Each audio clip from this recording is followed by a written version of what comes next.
네, 하루간 경제 뉴스를 종합하는 시간 경제온입니다.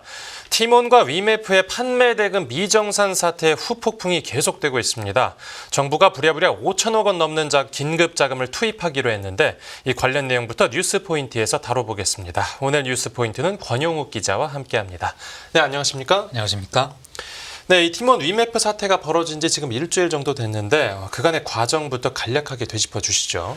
네, 티몬과 위메프의 모기업이 큐텐입니다. 네네. 싱가포르에 기반을 둔 큐텐인데 네. 이 큐텐이 지난해부터 일부 판매 대금 정산을 이미 지연을 좀 해온 사례가 있었거든요.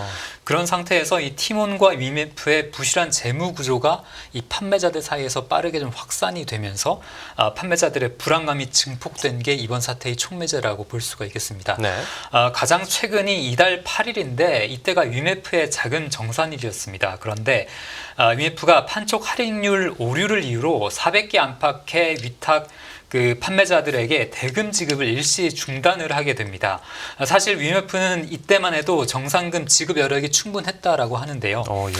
해당 판매자들에게도 이 판촉 할인율 오류를 바로 잡는 대로 정산을 해주겠다라고 개별적으로 공지를 했다고 합니다. 그런데 문제는 이 위메프가 아니라 티몬에서 발생을 했습니다. 네.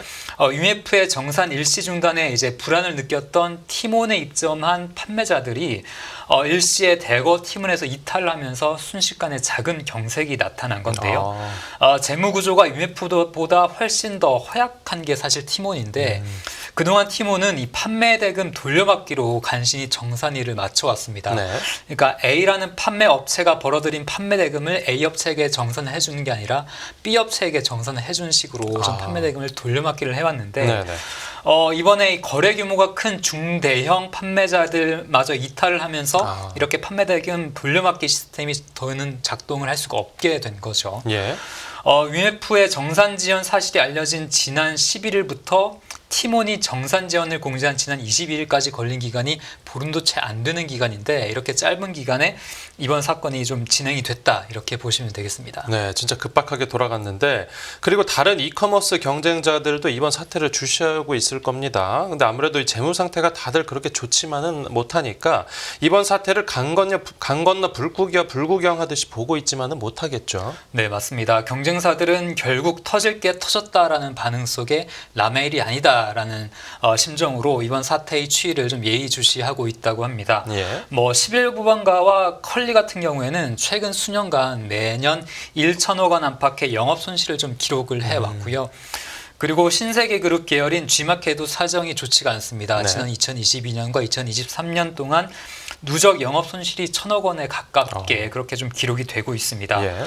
쿠팡 같은 경우에도 지난해 처음으로 1,000억 원대 안팎의 영업이익 흑자를 내긴 했는데 네. 그 직전까지 매우 사정이 안 좋았습니다. 그 직전까지 매년 적자를 낸 여파가 쌓여서 지난해 기준으로 순운전 자본이라는 지표가 마이너스 1조 5천억 원에 이르는데요. 네. 이게 순운전 자본이라는 게 유동자산과 유동부채를 합한 개념인데 기업의 단기적인 재무 건전성을 보여주는 거거든요. 그러니까 잘 나가는 쿠팡 같은 경우에도 단기적인 재무 건전성이 매우 허약하다 이렇게 볼 수가 있습니다. 네.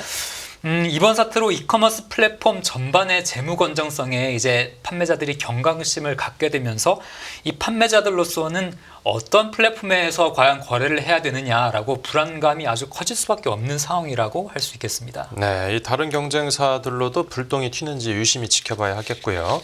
그런데 지금 더 큰 문제가 이커머스 업계가 출혈 경쟁 때문에 이 적자 상황이 개선될 여지가 크지 않다는 데 있다고요. 네, 맞습니다. 각 업체가 사실 그동안에는 이 몸집 키우기, 외형 키우기의 전력을 다 해오다가 지난해부터는 이 비용 절감을 통한 내실 다지기에 좀 돌아섰거든요. 네. 하지만 이런 거에 대한 가시적인 효과가 당장 나타나지 않고는 있습니다. 특히 최근에는 이 초저가 상품을 내세운 알리익스프레스나 테무 같은 이 중국계 이커머스의 한국 시장 진입으로 가격 경쟁이 더욱더 심화되고 있는 그런 상황인데요. 네. 업계 일각에서는 이번 사태가 이커머스 시장 전반에 재편의 신호탄이 될 수도 있다. 좀 이렇게 관측을 하고 있습니다. 네. 판매자와 고객이 조금 더 안전하게 거래할 수 있는 일부 소수의 플랫폼으로 더욱더 몰릴 수 있다. 이런 얘기인데요.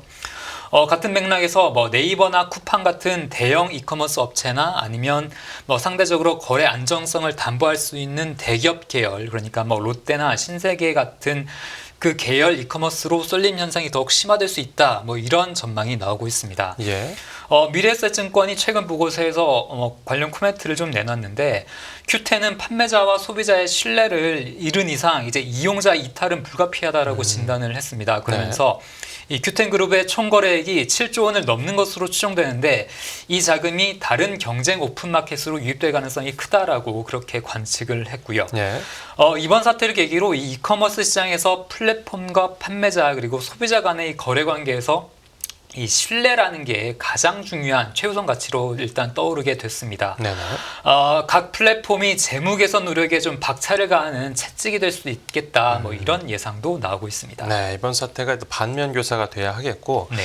이런 와중에 정부가 피해자들에게 한 5,600억 원 넘는 긴급 자금을 투입하기로 했습니다. 네, 정부가 오늘이죠. 29일 오전 정부 서울청사에서 이제 기재부 1차관 주재로 관계부처 태스크포스 2차 회의를 열어서 UMF 티몬 사태 대응 방안을 발표를 했는데요. 네. 그 내용을 보면 소기업 소상공인들이 판매 대금을 받지 못해서 어려움을 겪는 상황을 해소하기 위해서 긴급 경영 안전자금 최대 2천억 원 그리고 신용보증기금, 기술보증기금 협약 프로그램 3천억 원의 유동성을 각각 지원하기로 했습니다. 네네. 그리고 여행사들이 이자 차익을 보상해주는 2차 보전에도 600억 원을 지원하기로 했습니다. 네, 알겠습니다. 이 티몬 위메프 관련해서는 또 추가 소식 전해드리도록 하고 다음 뉴스 보겠습니다. 네, 부동산 PF 구조조정 후 5대 금융 부실 최악. 이 국내 금융권에서 내준 대출들의 부실 위험이 커졌습니다. 고금리가 길어지는 상황에서 제때 빚을 갚지 못하는 사람들이 늘어난 탓인데 이 관련 내용 살펴보겠습니다. 은행들 부실 대출 비중이 몇 년 사이에 크게 늘었다고요? 네, 이 금융기관에서 고객에게 이제 돈을 빌려주는 것을 여신이라고 하잖아요. 네. 이 여신이라는 것을 건정성에 따라서 5단계로 좀 나눕니다. 정상, 요주의, 고정, 회수 의문, 추정 손실 이렇게 5가지인데 이 뒤에서 말한 3가지 그러니까 고정, 회수 의문, 추정 손실을 고정 이하 여신이라고 부릅니다. 네. 부실 여권, 부실 여신 또는 뭐 부실 채권으로 그렇게 분류를 통상 하는데요. 네.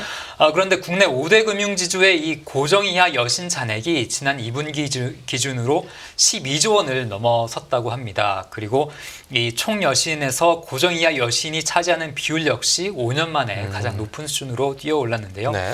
이 고정 이하 여신 비율이 2분기 기준 0.62%로 지난 2019년 1분기 이후 가장 높은 수준까지 뛰어올랐습니다. 지주별로 보더라도 뭐 짧게는 4년, 길게는 7년 만에 가장 높은 수준을 기록을 했는데요. 네. 이 고정 이하 여신 비율을 보면 5대 금융 중에 KB금융과 신한금융이 가장 높은 편입니다. 0.68% 수준으로 나타났는데요. 네. KB금융은 2018년 1분기 이후 그리고 신한금융은 2017년 2분기 이후 각각 가장 높은 수준으로 그렇게 기록이 됐습니다. 네네. 농협금융이 0.59%로 그 뒤를 이었는데요. 농협 역시 2020년 1분기 이후 가장 높은 수준이었습니다. 그리고 하나금융과 우리금융은 0.56%로 각각 집계가 됐는데요. 하나금융은 2019년 2분기 이후 그리고 우리금융은 2019년 1분기 지주사 출범 이후 각각 최고치를 기록했습니다. 네, 이 얼마 전부터는 정부가 부동산 PF 사업 옥석 가리기에 착수했는데 이렇게 사업성을 다시 평가하는 과정에서 금융권의 부실 채권도 통계에 더 많이 잡히는 상황이라고요. 네, 맞습니다. 이 부동산 PF 사업성 평가 기준이 최근에 엄격해지면서 이 금융권은 일부 이 PF 사업장들을 재분류해서 고정 이하 여신으로 다시 추가로 전입시켜야 되는 그런 상황인 거거든요. 네. 그 영향이 굉장히 컸고 또한 책임 준공형 관리형, 책중형 사업장을 분류하는 일과 그리고 고금리 지속에 따른 연체 증가도 주요 배경으로 꼽히고 있습니다. 네, 알겠습니다. 자, 금융권 건전성 관련 소식 살펴봤고 다음 뉴스 보겠습니다. 네, 미국 월스트리트저널 연준 이번 주 FOMC 회의에서 9월 인하 신호 보낼 것 전망. 현지 시간으로 이번 주 수요일에 미국 연방공개시장위원회 회의가 열리는데 이번 회의에서 9월 금리 인하 신호가 나올 거란 기대감이 큰가 봅니다. 네, 맞습니다. 그러니까 연준이 이번 달에 기준금리를 인하할 가능성은 사실상 굉장히 낮습니다. 네네. 그런데도 불구하고 이번 회의가 한동안에 있었던 회의 중에 가장 중요한 통화정책 회의가 될 것이다. 이런 좀 평가가 나오고 있는데요. 네. 미국 월스트리트저널은 이 제롬 파월 연준 의장이 그동안에는 금리를 너무 빨리 내리거나 혹은 너무 늦게 낮췄을 때 초래될 위험을 각각 좀 비교를 해왔는데 예. 이제는 그런 고민을 끝내고 조만간 행동에 나설 것이라고 그렇게 좀 전망을 하고 있습니다.